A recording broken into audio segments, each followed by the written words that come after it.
O assassinato de Genivaldo de Jesus ocorreu no estado brasileiro do Sergipe no dia 25 de maio de 2022. Neste dia, Genivaldo de Jesus Santos, um homem negro diagnosticado com esquizofrênia, foi torturado e assassinado pela Polícia Rodoviária Federal, PRF, em Umbaúba, Sergipe, Brasil, utilizando uma câmara de gás improvisada. Sua morte, ocorrida exatamente 2 anos após o assassinato de George Floyd, teve repercussão internacional. Arte de Cristiano Siqueira pedindo justiça por Genivaldo, que viralizou na internet. Local do crime: Umbaúba, Sergipe, Brasil. Data: 25 de maio de 2022. C11, UTC3. Tipo de crime: assassinato. Arma: S. Gás lacrimogêneo. Vítimas: Genivaldo de Jesus. Réu: S. Clemilson José dos Santos, Paulo Rodolfo Lima Nascimento, Adeilton dos Santos Nunes, William de Barros Noia, Kleber Nascimento Freitas. Situação: em investigação. Antecedentes: Genivaldo de Jesus. Genivaldo de Jesus Santos tinha 38 anos, era aposentado em virtude da esquizofrênia e tomava remédios de uso controlado havia 20 anos.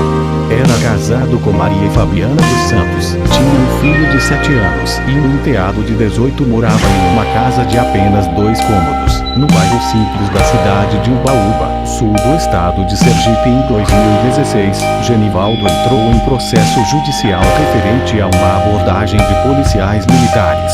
Ele se recusou a ser revistado, por não compreender o que os policiais pediam. Devido à sua esquizofrênia, ficou comprovada a incapacidade de entender o ato cometido e foi absolvido. Polícia Rodoviária Federal, a PRF, já havia se envolvido em polêmicas anteriormente. No dia 24 de maio, ela auxiliou o golpe em uma operação que deixou 23 mortos na Vila Cruzeiro. Sua participação foi questionada, pois a operação não envolvia ações em rodovias federais. No dia 1 de junho, a Folha de S. Paulo publicou matéria, mostrando que apenas 2 dias antes do assassinato de Genivaldo, 2 jovens de 16 e 21 anos estavam em uma moto com documentos irregulares e sem capacete, quando foram algemados pela PRF e agredidos com tapas e pisões. A escola preparatória para policiais Alfamont também ficou em destaque. A escola está localizada em Cascavel, no Paraná, e foi denunciada no dia 28 de maio por Douglas Chiot, militante do movimento negro. Matérias de UOL da Fonte Jornalística revelaram que não foi a primeira vez que a escola esteve em evidência na mídia. Também existem conexões entre a família Bolsonaro e a história, já que o presidente Jair Bolsonaro fez propaganda para Alphaville e seu escândalo Eduardo Bolsonaro. Falou durante um curso em julho de 2018 que bastaria um cabo de um soldado para fechar o STF. O curso ministrava aulas de tortura para os alunos, incluindo a usada para matar Genivaldo. Além disso, vídeos mostravam professores fazendo diversas alusões ao crime, desde assassinato até racismo. A escola passou a ser investigada pelo Ministério Público do Estado de São Paulo e do Paraná por pedidos, respectivamente, do PSOL e da Uneafro Brasil, junto com o Instituto de Referência Negra Peregum. Ambos os pedidos também incluíam o fechamento da escola. O PSOL já havia entrado com um pedido de investigação em 2020, que foi aditado na época. Evandro Bittencourt Guedes e Norberto Florindo Júnior estavam sendo investigados pela promoção de tortura e assassinato em seus cursos, mas o caso foi abandonado pela Polícia de São Paulo. Assassinato: no dia 25 de maio de 2022, por volta das 11, o PC3, no quilômetro 180 da rodovia BR-101, em Umbaúba. 3 agentes da Polícia Rodoviária Federal, Paulo Rodolfo Lima Nascimento, William de Barros Noia e Kleber Nascimento Freitas, pediram para Genivaldo parar sua motocicleta. Ele sabia pilotar o veículo, mas não possuía carteira nacional de habilitação, CNH, e não estava utilizando capacete. Motivo da abordagem: o sobrinho da vítima, o Alisson Jesus, que estava próximo, afirmou que Genivaldo atendeu todos os comandos. Um policial pediu para que Genivaldo levantasse a camisa e então teria afirmado que estava com remédios psiquiátricos no bolso e tinha receita médica para provar os transtornos. Vídeos feitos por testemunhas mostraram que, no início da abordagem, os agentes olham a documentação e revistam Genivaldo, que estava com as mãos na cabeça. O xingam e ele se incomoda. Genivaldo reagiu à truculência da abordagem, sendo então derrubado e imobilizado. Outro vídeo gravado por testemunha mostrou um agente tentando imobilizá-lo com as pernas em seu pescoço, enquanto o outro se aproxima armado. O sobrinho tentou avisar que o tio era esquizofrênico, mas mesmo assim o policial pediu recurso. Logo depois chegaram uma moto e mais uma viatura. Segundo Alisson, os policiais começaram a torturar Genivaldo, lançando spray de gás pimenta contra ele, além de desferir chutes nas pernas e pisões na cabeça na tentativa de imobilização. Os policiais usaram a técnica conhecida como mata-leão. Testemunhas disseram que ele foi agredido por cerca de 30 minutos. Em seguida, ele foi colocado na viatura com a mão para trás, ficando com as pernas para fora. Enquanto os agentes pressionavam a tampa da mala contra Genivaldo, um deles jogou uma bomba de gás lacrimogêneo dentro do veículo. O vídeo mostrou um agente da polícia destravando o aparato e o lançando dentro da viatura. Depois, uma fumaça branca externa do veículo. Alisson relatou que, em seguida, um agente empurrou sua mãe, levando sua cunhada a dizer: "Rapaz, não faça isso não." O agente respondeu: "Ele está melhor do que a gente." Os policiais filmaram as pessoas que estavam filmando a cena em tom de ameaça. Assim que Genivaldo parou de se debater e gritar, os policiais colocaram suas pernas para dentro e fecharam a porta traseira da viatura. Entraram no carro e deixaram o local. Genivaldo foi deslocado até a delegacia de polícia civil de Umbaúba, onde foi constatado que estava desacordado. Foi levado de imediato ao hospital José Nailson Moura, onde foi confirmada sua morte.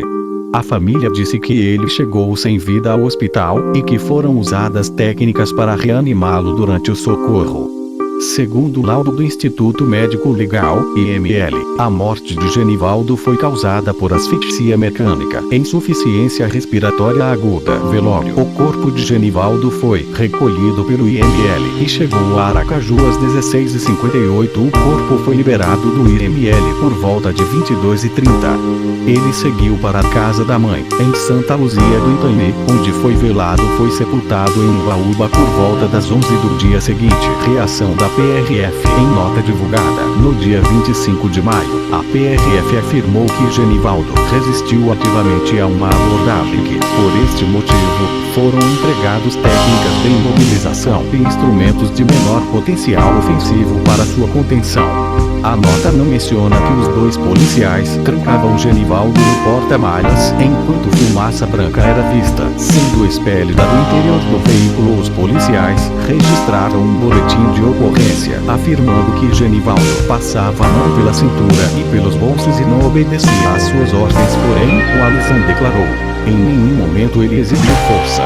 Inclusive, na hora que foi abordado, ele levantou as mãos e a camisa e mostrou que não estava com arma nenhuma." Além disso, segundo Samira Bueno, diretora executiva do Fórum Brasileiro de Segurança Pública, a utilização de gás de pimenta como instrumento de menor potencial ofensivo é comum entre as polícias, geralmente para dissipar multidões, mas jamais deve ser feito em ambientes fechados ou por períodos prolongados de uma pessoa. Sua má utilização pode ocasionar a morte no mesmo dia. A PRF abriu um procedimento disciplinar para averiguar a conduta dos policiais envolvidos. A PRF informou no dia 26 que afastou os policiais envolvidos no dia 28 de maio. A PRF mudou o discurso, declarando que havia assistido com indignação aos fatos ocorridos em Umbaúba envolvendo policiais rodoviários federais, que resultou sim na morte do senhor Genivaldo de Jesus Santos. Os procedimentos vistos durante a ação não estão de acordo com as diretrizes em cursos e manuais da nossa instituição.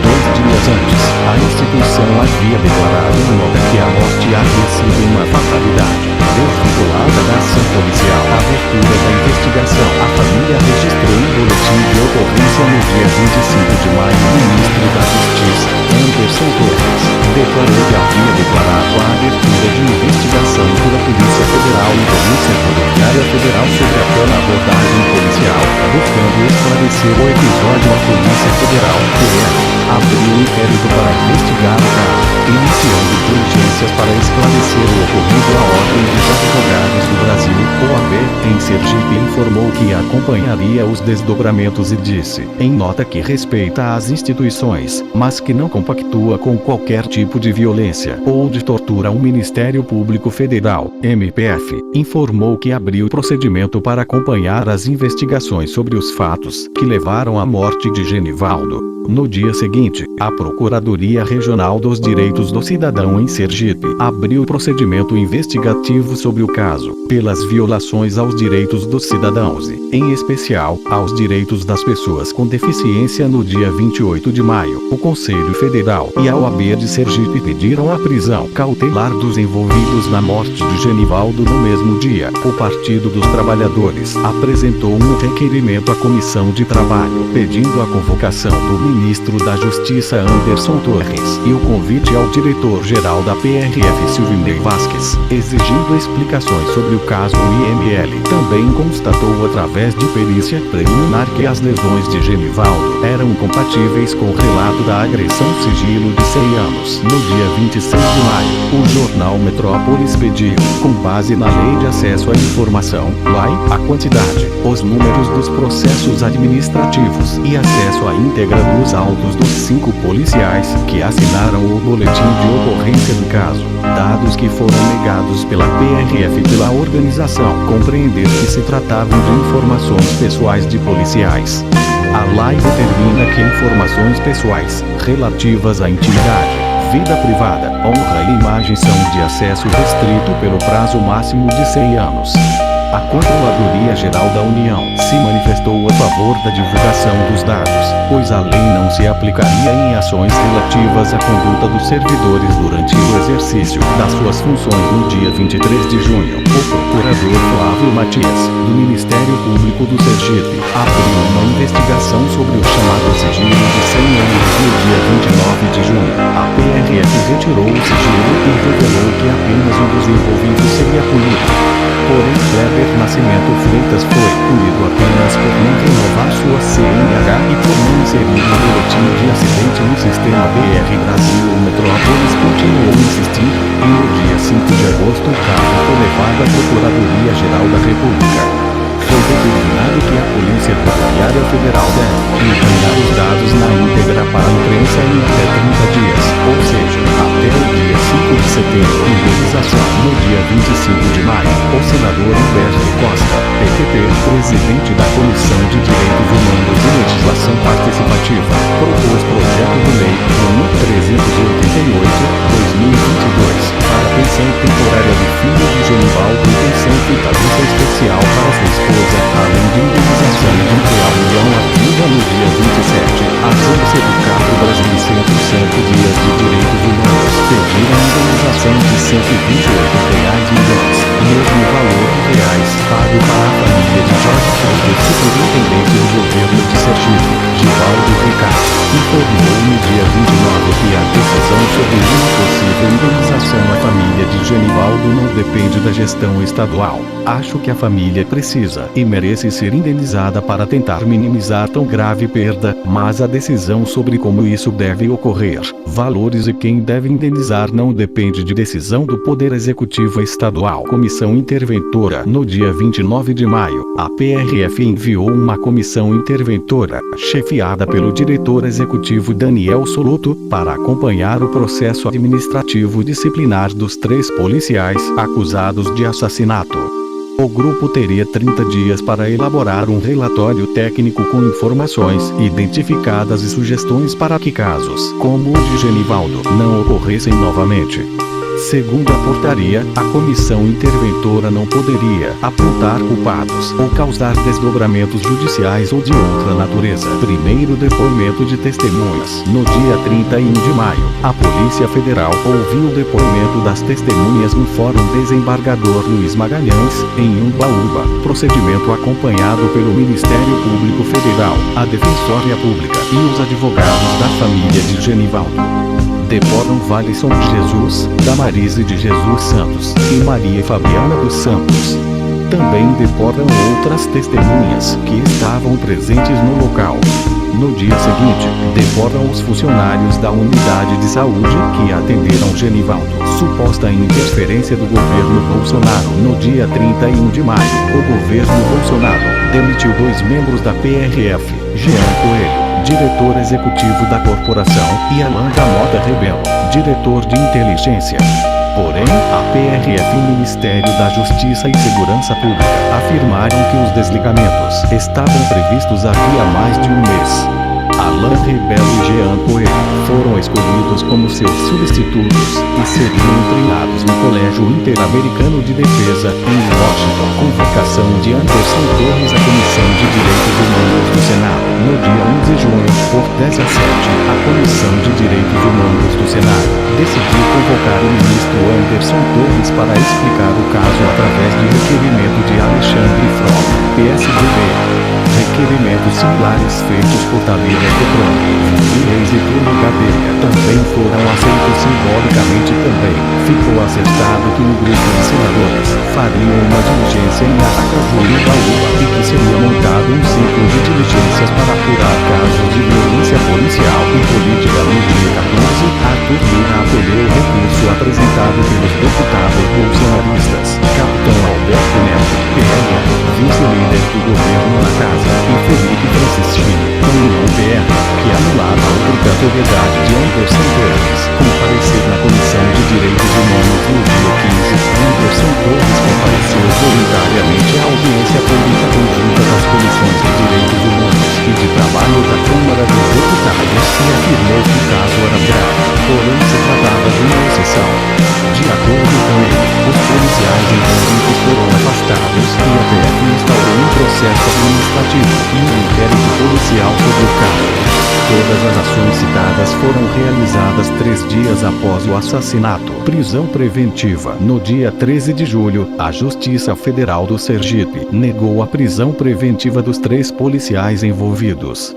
O pedido foi feito pelo advogado da família, porém a Justiça entendeu que apenas as autoridades policiais e o MPF poderiam emitir o mandado de prisão, e que naquele momento não havia motivo para tal.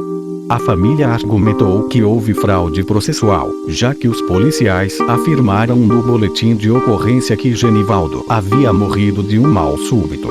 Também argumentou que a prisão garantiria a ordem pública. Reestruturações internas da PRF. Foi constatado que a PRF retirou a matéria de direitos humanos do curso de formação de policiais para a turma que iniciou no dia 17 de junho. A carga horária foi suprimida e o conteúdo passou a ser abordado na matéria denominada Práticas Orientadas para o Trabalho. A Procuradoria da República em Goiás entrou como uma ação judicial no dia 28 de junho para que a matéria fosse reintegrada ao curso. O MPF também pediu que a portaria do diretor-geral da PRF, Silvinei Vasquez, fosse revogada, por extinguir as comissões de direitos humanos da corporação. No dia 19 de julho, a PRF divulgou documento onde instruía policiais a comunidade com abordagens de pessoas com problemas mentais. Apesar da divulgação recente, o documento foi assinado no dia 14 de junho pelo diretor de operações da PRF, Jair Henrique Moura. O documento possui 18 diretrizes, incluindo evitar o contato físico, não ameaçar a pessoa em crise com prisões e a reduzir sinais luminosos e sonoros da viatura durante a abordagem. Os agentes também são instruídos a pedirem ajuda ao SAMU ou ao Corpo de Bombeiros Militar. Apesar do teor do documento, Genivaldo de Jesus não foi citado no dia 29 de julho. O Ministério Público Federal recomendou à PRF a instauração de um grupo de trabalho para implementar o uso de câmeras nos policiais do órgão. A PRF teria 15 dias para se manifestar se concorda com a recomendação. Em caso positivo, o MPF recomendou que o planejamento fosse feito em 60 dias e a implementação em 120 dias. Primeira e segunda prorrogação do inquérito. No dia 21 de junho, a polícia pediu ao MPF mais 30 dias para concluir o inquérito sobre a morte de Genivaldo, alegando faltar perícias feitas pelo Instituto Nacional de Criminalística em Brasília, quanto pelo Instituto Médico Legal feito no dia 27 de julho. A prorrogação foi concedida pelo Ministério Público Federal em Sergipe e passou a valer no dia 29, segundo o depoimento de testemunhas. No dia 27 de julho, as testemunhas foram intimadas a serem ouvidas novamente na Delegacia de Polícia Civil da cidade de Ubaúba, desta vez em depoimento para a PRF. Foram elas os 3 parentes da vítima e outras 2 pessoas. A família e advogado questionaram a necessidade do procedimento. Terceira prorrogação do inquérito. No dia 22 de agosto, a PRF pediu novamente prorrogação do inquérito, ainda alegando que o órgão ainda não recebeu os laudos periciais no dia 25 de agosto. Completou-se 90 dias que o caso ainda está em aberto. Reações. O vídeo da ação policial viralizou na internet, provocando a reação de políticos, sociedade civil, organizações de direitos humanos e vários artistas. A organização internacional não governamental Human Rights Watch, que defende e realiza pesquisas sobre os direitos humanos, se manifestou e afirmou estar consternada e chocada com a morte de Genivaldo de Jesus Santos. As vereadoras Érica Hilton e Linda Brasil, ambas do PSOL, pediram em um apelo urgente para que a Organização das Nações Unidas acompanhasse a investigação do caso. O Escritório de Direitos Humanos da ONU para a América do Sul emitiu uma nota cobrando das autoridades brasileiras uma investigação célere e completa sobre a morte de Genivaldo. Jean Jará, chefe do escritório, afirmou que o caso, em si chocante, mais uma vez coloca em questão o respeito aos direitos humanos na atuação das polícias no Brasil, citando também casos como a chacina da Vila Cruzeiro. O Fórum Brasileiro de Segurança Pública emitiu uma nota, escrevendo que a morte de Genivaldo Jesus Santos chocou a sociedade brasileira pelo nível de sua brutalidade, expondo o despreparo da instituição em garantir que seus agentes obedeçam a procedimentos básicos de abordagem que orientam os trabalhos das forças de segurança no Brasil. A Comissão de Defesa dos Direitos Humanos, Dom Paulo Evaristo Adams, defendeu a prisão dos policiais envolvidos e que esperava que as responsabilidades individuais pelo crime fossem prontamente apuradas, para o que considerou ter sido uma execução sumária, e pediu à ONU para relembrar ao Brasil as suas obrigações de respeito aos direitos humanos, pela ratificação de tratados internacionais, e sublinhar a necessidade de controle externo da violência policial. 2 associações que militam no movimento Negociação impetraram na Justiça Federal de Sergipe uma ação civil pública contra a União, pedindo uma indenização por dano moral coletivo e social pela morte de Genivaldo, avaliada em R$ 128 milhões. A viúva, Maria Fabiana dos Santos, afirmou que não achava ter sido uma fatalidade, mas sim um crime mesmo, praticado com crueldade. O sobrinho da vítima, Ismael dos Santos, disse: "A gente não consegue entender ainda o que aconteceu, foi algo tão brutal que não podíamos imaginar que acontecesse. Meu tio estava sem capacete, mas aqui no interior é algo comum e mesmo assim ele não deveria ter sido morto por isso. Isso não é crime de morte."